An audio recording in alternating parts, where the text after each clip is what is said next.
সুপ্রিয় শিক্ষার্থী বন্ধুরা, হ্যাপি স্কুলের পক্ষ থেকে সবাইকে অনেক অনেক শুভেচ্ছা। আশা করি তোমরা সবাই অনেক ভালো আছো। একাদশ দ্বাদশ শ্রেণীর আইসিটি বইয়ের চতুর্থ অধ্যায় ওয়েব ডিজাইনিং এবং HTML চ্যাপ্টার থেকে টেবিল বেসিক সম্পর্কে একটি টিউটোরিয়াল আপলোড করেছি এবং সেই ধারাবাহিকতার পরিপ্রেক্ষিতে আজ আমরা টেবিলের অ্যালাইন ট্যাগ সম্পর্কে জানব।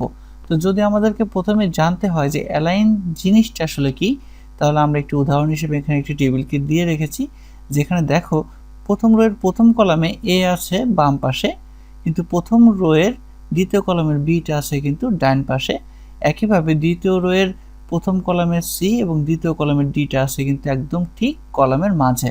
সেই ক্ষেত্রে আমরা যদি একটি কলামকে তিনটা ভাগে মনে মনে ভাগ করে নিই, যেটা আমি এখানে দেখিয়েছি, তাহলে আমরা শুরুর অংশটাকে আমরা বাম পক্ষ ধরবো, মাঝের অংশটাকে আমরা মধ্যপক্ষ বা সেন্টার ধরবো এবং লাস্টের অংশটাকে আমরা ডান পক্ষ ধরবো। এই ক্ষেত্রে উল্লেখ্য, টেবিলটাকে সামনে থেকে দেখে আমরা মূলত ডান, বাম এবং মধ্য নির্ধারণ করব।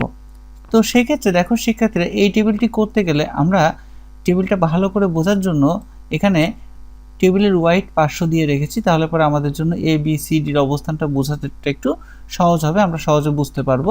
বা হোয়াইট ব্যবহার না করলে মূলত আমরা এত ভালোভাবে বুঝতে পারবো না যে A B C D actually কোথায় অবস্থান করছে। তাই আমি এখানে একটু অতিরিক্ত অংশ হোয়াইট পার্শ্ব দিয়ে রেখেছি। তো সেক্ষেত্রে দেখো শিক্ষার্থীরা, প্রথম রোয়ের প্রথম কলামে এ আছে কোথায়? এ কিন্তু আছে লেফটে। তো মনে রাখবা, যদি কখনো কোনো লেখা লেফট থেকে শুরু হয়, সেটা আর ঘটা করে অ্যালাইন ট্যাগ দিয়ে লিখতে হয় না। অর্থাৎ প্রথম রোয়ের প্রথম কলামে আমরা কিন্তু ফ্রেশ টিডি ট্যাগ দিয়ে এ লিখে টিডি ক্লোজ করে দিয়েছি। কিন্তু প্রথম রোয়ের দ্বিতীয় কলামে আমরা দেখতে পাচ্ছি বিটা আছে কোথায়? ডান পাশে। তাই আমরা এইবার এখানে লিখবো, দেখো কি লিখবো, টিডি অ্যালাইন ইকুয়াল দিয়ে ইনভার্টেড কমার মধ্যে আমরা রাইট লিখবো। রাইট মানে ডান পাশে অবস্থান করবে এবং তারপরে আমরা টেবিলের কলামের মধ্যে যে এলিমেন্ট আছে সেটা আমরা লিখলাম বি। ওকে, তো যেহেতু প্রথম রো আমাদের ক্লোজ, তাই আমরা এখানে প্রথম রো ক্লোজ করে দিলাম। একইভাবে দ্বিতীয় রো আমরা শুরু করলাম এবং দ্বিতীয় রো এর প্রথম কলামে আমরা দেখতে পাচ্ছি সি আছে মিডিলে, এই কারণে আমরা লিখলাম দেখো টিডি অ্যালাইন সেন্টার। আমরা দেখতে পাচ্ছি দ্বিতীয় রো এর দ্বিতীয় কলামে ডিও আছে সেন্টারে, তাই আমরা এখানেও লিখেছি টিডি অ্যালাইন সেন্টার, লিখে আমরা সিডি লিখে দিয়েছি।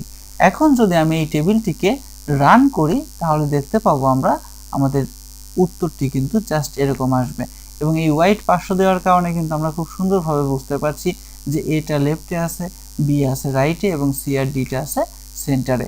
তো শিক্ষার্থীরা, এটাই কিন্তু ছিল অ্যালাইনের ব্যবহার, এর বাইরে কিন্তু অ্যালাইনের আর কোনো ব্যবহার নেই। পরবর্তী ক্লাসে টেবিলের আরও গুরুত্বপূর্ণ পার্টগুলো নিয়ে আমরা আলোচনা করব। সে পর্যন্ত সুস্থ থেকো, ভালো থেকো, ধন্যবাদ সবাইকে।